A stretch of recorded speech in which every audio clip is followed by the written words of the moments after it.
सामने डाकियार मुख्य उद्देश्य हूँ गत 21/3/26 एक शंख भवन ठारे मैडम डॉक्टर लेखाश्री सामंत सिंघार एक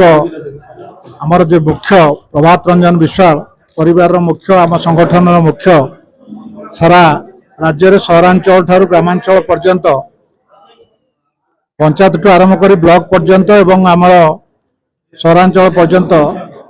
कटक जिले में नलकूप संपूर्ण अचल कौन नलकूप कार्य करूना बोली जो आरोप लगे लेखाश्री सामंत साम्बादिक सम्मेलन माध्यम तार आम प्रतिवाद प्रश्न करिचु जे मैडम आप कहे कि कटक जिले में क्यों नलकूप अचल होती केते अभियोग आपण पाइचंती एवं से अभियोग क्यों को अधिकारी पाइचंती तार मुख्य आपण टिके स्पष्टीकरण दियंतु एवं वीडियो ठू आरंभ करी सरपंच ठू आरंभ करी निर्वाही जंत्री ठू कनिष्ठ जंत्री ठू सहकारी जंत्री पर्यंत जो माने जल जोगान कार्य अच्छी जार दायित्व उत्तराधिकारी दायी से माने तांको जो दायित्व दिखाई से केते अभियोग आपण पहुंच एटा आमर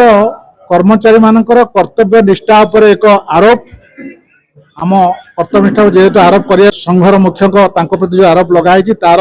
प्रतिवाद आम प्रश्न पचारिचु जदि अच्छी आपण पाखे तार उत्तर तार आपण 7 दिन भितर तार स्पष्टीकरण दिंतु जदि आपण पाखे तार उत्तर नहीं तो आम 7 दिन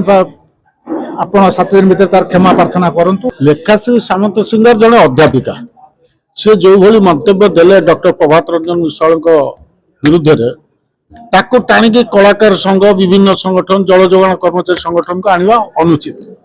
कर्मचारी मानू कहीं टाणिले कोठी ट्यूबवेल पानी बाहरुनी ट्यूबवेल पानी बाहरुनी नवीन पट्टनायक 24 वर्ष मुख्यमंत्री थे से जानते